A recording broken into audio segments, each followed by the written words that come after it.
प्रशासन का तर्क है कि सड़क पर नमाज पढ़ने से रास्ता रुकता है, जिससे लोगों को दिक्कत होती है। लेकिन हर रोज सड़क पर नमाज नहीं पढ़ी जाती। साल में 2 बार ईद के मौके पर ही कुछ जगह सड़क पर नमाज होती है। फिर इतनी दिक्कत क्यों? आमतौर पर दोपहर की नमाज पढ़ने में औसत समय करीब 15 से 20 मिनट लगता है, लेकिन कांवड़ यात्रा के समय कई दिन तक रास्ता ब्लॉक कर दिया जाता है। वीवीआईपी रूट के समय भी कई बार 30 से 40 मिनट तक रास्ता ब्लॉक रहता है।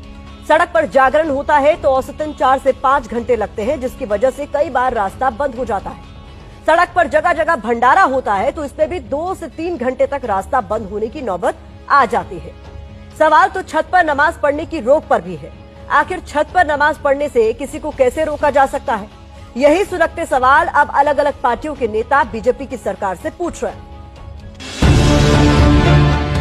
हमें कोई एतराज नहीं है कि सड़क पे जगराते हो, माता की चौकी हो। हाँ, इस बात पे एतराज है कि ईद की नमाज के लिए सड़क बंद कर दी जाती है तो उसकी इजाजत क्यों नहीं है? ये सब नौटंकी है। बिहार की इलेक्शन आ रही है, उनके साथ नीतीश कुमार है। बिहार में करके दिखाओ नहीं। एक तो उनको आप सौगात दे दो, नहीं तो बिहार में भी कहो कि हम नमाज नहीं पढ़ने की। एक तरफ नरेंद्र मोदी कतर के शेखों को प्रोटोकॉल तोड़ के गले लगाते हैं जैसे कुंभ के मेले में बिछड़े हुए भाइयों, दूसरी तरफ नरेंद्र मोदी 32 लाख ईद की किट बंटवा रहे हैं भाजपाइयों से।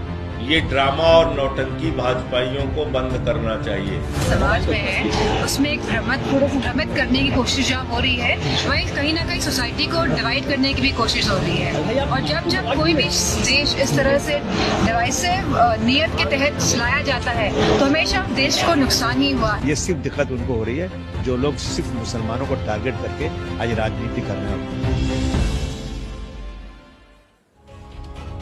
पिछले कुछ सालों से सड़क पर नमाज पढ़ने को लेकर विवाद बढ़ा है और इस पर पुलिस एक्शन भी हुआ है। अप्रैल 2024 में मेरठ में सड़क पर नमाज पढ़ी गई थी। पुलिस ने ट्रैफिक जाम के आरोप में 200 लोगों पर केस दर्ज किया था।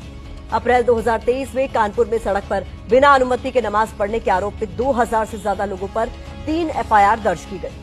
नवंबर 2022 में गाजियाबाद पुलिस ने इमाम के खिलाफ एफआईआर दर्ज की थी। आरोप लगा था कि इमाम ने 25 से 30 लोगों को सड़क पर नमाज पढ़ने के लिए मजबूर किया।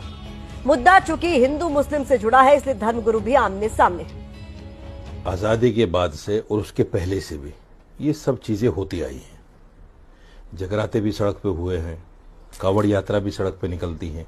जितने भी हिंदू धर्म के त्यौहार हैं, उनके जुलूस निकलते हैं या सिख धर्म के निकलते हैं, वो सब सड़कों पे तो निकलते हैं।